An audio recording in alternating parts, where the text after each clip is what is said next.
வணக்கம் முருகன். சென்னை உயர்நீதிமன்றம் பொன்முடியினுடைய அவதூறு பேச்சுக்கு அவர் மீது வழக்கு பதிவு செய்ய உத்தரவிட்டிருக்கிறது. அதை பற்றி சுருக்கமாக பார்க்கலாம். பொன்முடி மீது அவதூறு பேச்சுக்காக வழக்கு பதிவு செஞ்சு என்ன பிரயோஜனம், என்ன யூஸ் அப்படின்னு கேட்டிங்கன்னா எதுவுமே கிடையாது.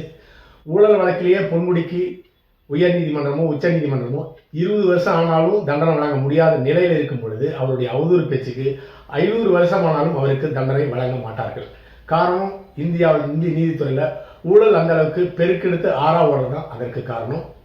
சரி, பொன்முடிய ஊழல் வழக்கை விசாரித்த வேலூர் நீதிமன்றம் 48 மணி நேரத்திலேயே அந்த வழக்கை விசாரித்து பொன்முடி குற்றமற்றவர் அப்படின்னு சொல்லிட்டு அந்த வழக்கிலிருந்து விடுதலை செஞ்சுட்டாங்க. இப்படிப்பட்ட நிலைமை ஏற்படுமா அப்படின்னு கேட்டிங்கன்னா கண்டிப்பாக கிடையாது.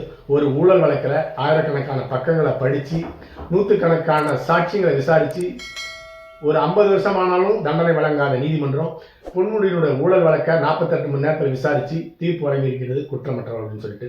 அப்படி என்றால் அந்த நீதிபதிக்கு எவ்வளவு செழிப்பாக பணம் கொடுக்கப்பட்டிருக்கும் அப்படிங்கிறத நீங்களே முடிவு செஞ்சுக்கோங்க. அதே போலவே ஊழல் வழக்கை விசாரித்த பொன்முடியினுடைய ஊழல் வழக்கை விசாரித்த சென்னை உயர் நீதிமன்றம் அவருக்கு 4 வருஷம் ஜெயில் தண்டனை கொடுத்துருந்தாங்க. ஆனால் உச்ச நீதிமன்றத்துக்கு போய் நீதிபதிகளுக்கும் வழக்கறிஞர்களுக்கும் பணத்தை கொடுத்து கன்விக்ஷனுக்கு தடை வாங்கிட்டு வந்திருக்காங்க. அப்படி பணம் கொடுக்கப்பட்டதா? உண்மையிலே கொடுக்கப்பட்டது. ஏன்னு கேட்டீங்கன்னா அப்படி அவருக்கு வழங்கப்பட்ட நிவாரணம் தான் இறுதி தீர்ப்புன்னு எடுத்துக்கொள்ள வேண்டும். இந்த வழக்கில் மறுபடியும் உச்ச நீதிமன்றம் எப்போ கையில் எடுத்து எப்போ தீர்ப்பு வழங்குவாங்க அப்படின்னா அது மிகப்பெரிய கேள்விக்குறி.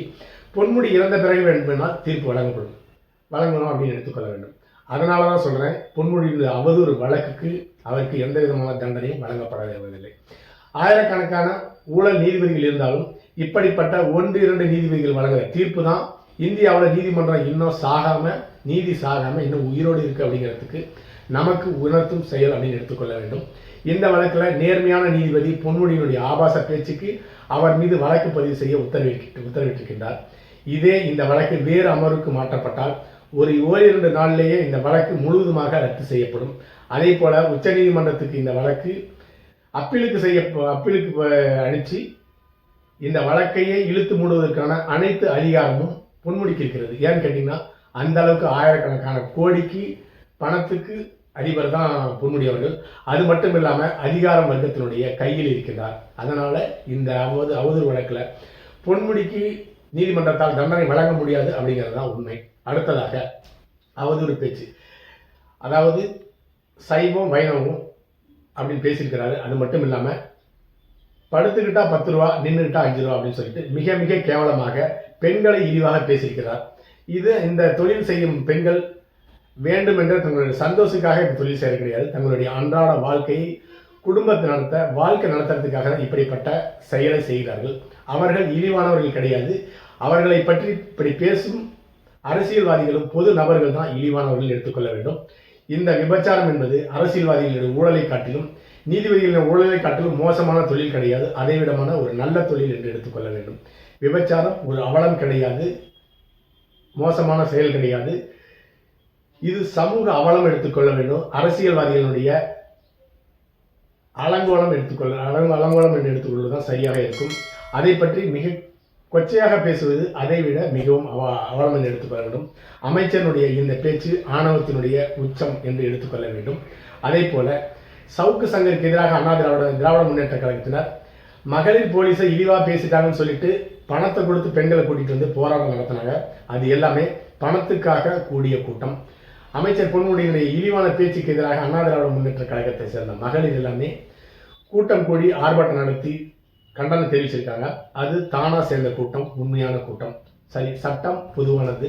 சட்டம் எல்லாருக்கும் சமமானு கேட்டீங்கன்னா கிடையாது. ஊழல் அரசியல்வாதிகளுக்கும் பணத்துக்கும் ஊழல் நீதிபதிகளுக்கும் சட்டம் பொருந்தாது என்றுதான் எடுத்துக்கொள்ள வேண்டும். அதுதான் நாம் கடந்து வந்த ஒரு 75 வருட இந்தியாவுடைய நீதிமன்ற செயல்பாடுகளை பார்க்கும் பொழுது அப்படிதான் தோணுகிறது. அதிகார வர்க்கத்திற்கும் பணத்துக்கும் கட்டுப்பட்டது தான் இந்திய நீதித்துறை எடுத்துக்கொள்ள வேண்டும். அடுத்ததாக டிவி சேனல்கள் பொன்முடியின் இந்த அவதூறு பற்றி பேசி நியூஸை ஒளிபரப்பவோ விவாதிக்கவோ மிகப்பெரிய டிவி சேனல்லாம் எடுத்துக்கொள்ளவே இல்லை. அதற்கு காரணம் என்னன்னு கேட்டிங்கன்னா, குறிப்பாக தந்தி டிவி, புதிய தலைமுறை, நியூஸ் 18, நியூஸ் 7 போன்ற சேனல் எல்லாமே இதை பற்றி செய்தி வெளியிடவில்லை, விவாதத்துக்கும் எடுத்துக்கொள்ளவில்லை. காரணம் என்னன்னு கேட்டிங்கன்னா, அந்த டிவி சேனலுக்கு வாயை திறக்க முடியாத அளவுக்கு பணத்தை போட்டு திணிச்சிருக்காங்க ஆளுங்கட்சியை சேர்ந்தவர்கள். அதனால் சமூகத்தை பற்றியோ மக்களை பற்றியோ அந்த சேனல்லாம் கவலைப்பட போகிறதில்ல. பணத்துக்காக தான் அவர்கள் இயங்கிக் கொண்டிருக்கிறார்கள்.